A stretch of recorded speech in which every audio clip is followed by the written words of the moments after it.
Good morning, dear students. This is your English literature class, and we will continue with the second letter of Uncle Bob to John in London. That is, Letters from Assam, Part 2. Let's start. Nahai Tea Estate, Assam, 8 December. Dear John, in this letter, I propose to tell you how the tea that you know is made from the green leaf plucked in the garden. Uncle writes, when the leaf, after being wet, is brought into the factory, it is taken to large lofts and is spread out on wire racks and allowed to wither until it becomes soft when squeezed in the hand.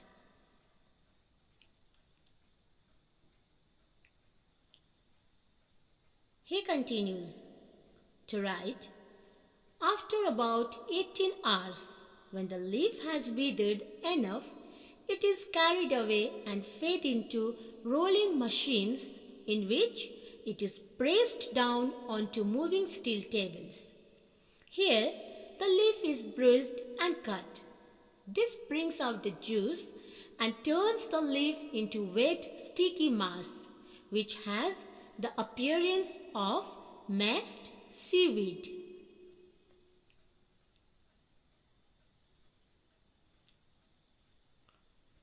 On a further note, he writes, the sticky mass is now taken away to a cool, dark room and spread out on white tiled beds. Soon it turns from green to bright red color and begins to smell rather like crushed apples and is now ready to be taken to the firing machines. Now, Uncle describes firing machines. The firing machines have moving sets of trays inside them. The leaf is fed in at the top of each machine, and the trays pass it down out at the foot. Hot air is forced over the trays to dry the leaf, and it is after this that the tea comes out of the machine as the black tea that you would recognize. This process is called firing the leaf, and it is done twice to make sure that the leaf is really dry and crisp.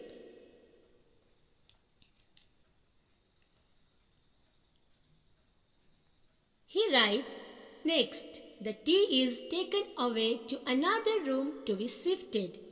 Here, it goes through more machines with wire sieves in them. This sorts out the tea into the various grades, leaving only the finishing touches to be done by Indian women with small hand sieves. The names of some of the grades of tea are orange, pekoe and broken souchong. Tea was first made in China, and some of the old Chinese names are still used. Each grade is stored in big bin, and when the bins are full, the tea is packed into strong wooden boxes. From my garden, that is Uncle's garden. The boxes are taken in bullock carts to the railway. Bullock carts means it was during the time when British ruled our country. Then off they go to Calcutta, and from there in steamers all the way to London. Uncle has written this to John because all these things were done during his time when he was the manager of the tea garden in India, that is during the British rule in India. Further he writes, there is the world's largest tea market in London called Mincing Lane, where all the tea is sold. There, different kinds of tea are blended, that is mixed together, and later made up into the packets which you buy from the grocer.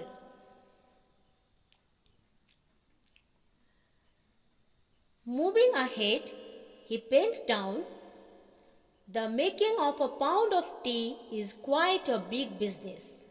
The next time you drink a cup of tea, this is saying to John, try to think of all the people who have helped to make it for you. Also think of those who during the last 100 years have made tea growing one of the most important industries in India. He wants John to think of all those people.